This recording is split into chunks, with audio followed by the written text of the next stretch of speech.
Сәлеметсіңдер ме студенттер? Бүгінгі біздің тақырыбымыз өткізгіш материалдардың негізгі сипаттамалары, ондағы жылу өткізгіштік, термоэлектр қозғаушы күш.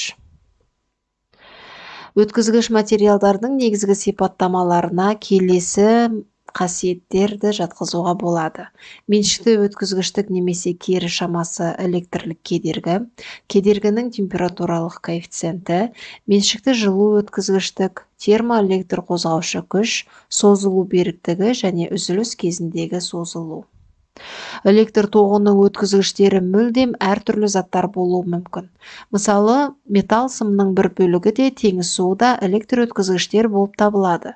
Бірақ олардағы электр тоғы табиғаты бойынша әртүрлі. Сондықтан оларды екі үлкен топқа бөлеміз. Біріншісі электрондарға негізделген өткізгіштігі бар бірінші түрі. Бұнда заряд тасымалдағыштар электрондар болып табылады. Екіншісі ионға негізделген өткізгіштігі бар екінші түрі. Мұнда заряд тасымалдағыштар иондар болып табылады. Енді осылардың әрқайсына жеке-жеке тоқталып өтетін болсақ. Электр өткізгіштердің бірінші түрі бұл барлық металдар мен көміртек. Екінші түріне қышқылдар, сілтілер, ерітінділер және балқытылған тұздарды жатқызамыз. Оларды электролиттер деп айтады. Қалыпты жағдайда ең жақсы электр өткізгіштерге күміс, алтын, мыс және алюминийді жатқызуға болады. Мыс пен алюминийдің бағасы арзанырақ болғандықтан әртүрлі сымдар мен кабельдер жасау үшін кеңінен қолданылады. Сынап бірінші дәрежелі сұйық өткізгіш болып табылады. Электр тоғын сонымен қатар көміртегі жақсы өткізеді. Дегенмен оның икемділігінің болмауына байланысты таза түрінде оны қолдану мүмкін емес. Алайда көміртегінің жақында құрылған тағы бір түрі графен өткізгіш жіптер мен баулар жасауға мүмкіндік берді. Бірақ графен сымдарының өткізгіштер үшін қолайсыз жоғары кедергісі болғандықтан, олар электрлік қыздырғыштарда ғана қолданылады.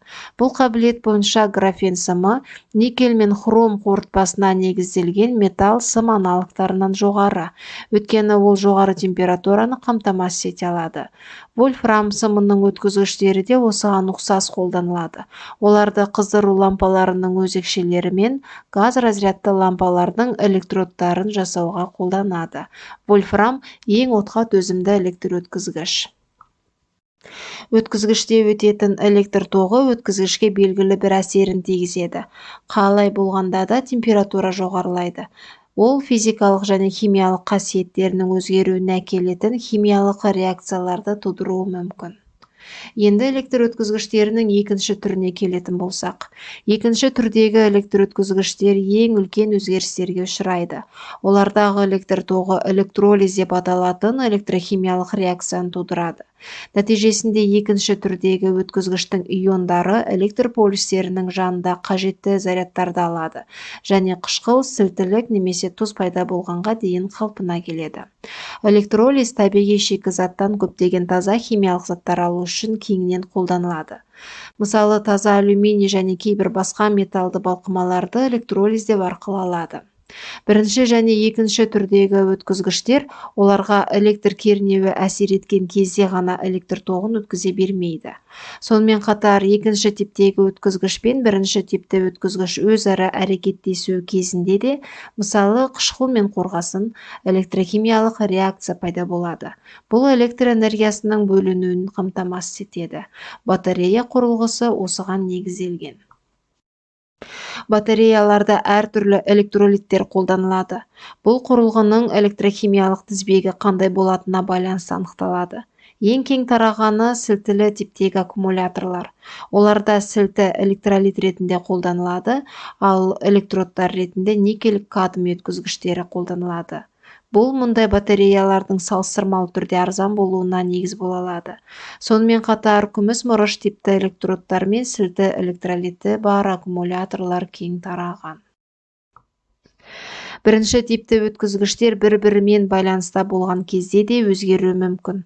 Мысалы, мыс және алюминий өткізгіштері өзара тікелей байланысқан кезде арнайы құрылғы немесе жабын болмаса қолдануға жарамайды. Себебі ауа ылғалдылығы байланыс орнында электрхимиялық реакциялар арқылы өткізгішті жарамсыз күйге әкелуі мүмкін. Сондықтан мұндай қосылыстарды лакпен немесе арнайы құрылғылармен қорғаған жөн. Металдардағы жылу өткізгіштікке келетін болсақ, ең алғаш 1863 жылы Видеман мен Франц ғалымдары металдар бір уақытта жақсы электр өткізгіштікке және электрондық жылу өткізгіштікке ие екендігін анықтады. Негізінен бос электрондар металдың жылу беруіне үлкен үлесін қосады. Оның металдағы концентрациясы өте жоғары. Сондықтан әдетте металдың жылу өткізгіштігі диэлектриктің жылу өткізгіштігінен әлдеқайда жоғары. Температураның жоғарылауымен металдағы электрондардың қозғалғыштығы және өткізгіштігі төмендейді. Сондықтан лямбда Т бөлінген гамма қатынасы өсуі қажет. Берілген температурада әртүрлі металдарға сәйкес келетін бұл қатынасты Видеман Франц Лоренц заңы деп атайды. Лоренц 1881 жылы температураға қатысты бұл қатынас температураға тәуелді емес және көптеген металдар үшін бірдей мәнге ие екенін атап өтті. Сондықтан Лоренц заңы бойынша Лоренц саны пайда болды. Жалпы металдардың жылу өткізгіштік коэффициенті дегеніміз фонондар мен бос электрондардың жылу өткізгіштігінің қосындысы. Металдар мен оқшауламалардың электр өткізгіштігін салыстырғанда, металдарда жылу берудің ең тиімдісі электронды механизм екені көрсетеді. Егер металл мен оқшаулағыштың жылу өткізгіштігіне фононның қатысу үлесі бірдей деп есептесек, онда электрондардың әсерінен металдың жылу өткізгіштігі фонондардың әсерінен жылу өткізгіштікке қарағанда 100 есе жоғары болады. Термоэлектр қозғаушы күш. Түйіспелердегі потенциалдар айырымы екі түрлі металл өткізгіштер арасында әртүрлі металдардан электрондардың жұмысының айырмашылығына, электрондардың тең емес концентрациясы мен электрон газының қысымына байланысты олардың түйіспесінде пайда болатын түйіспелердегі потенциал болып табылады. Екі түрлі өткізгіштерден тұратын олардың контактілері әртүрлі температурада болады. Оны Т1 және Т2 деп белгілейміз. Ашық электр тізбегінің ұштарында пайда болатын потенциалдардың айырмасын термоэлектр қозғаушы күш немесе Зебек эффектісі деп атайды.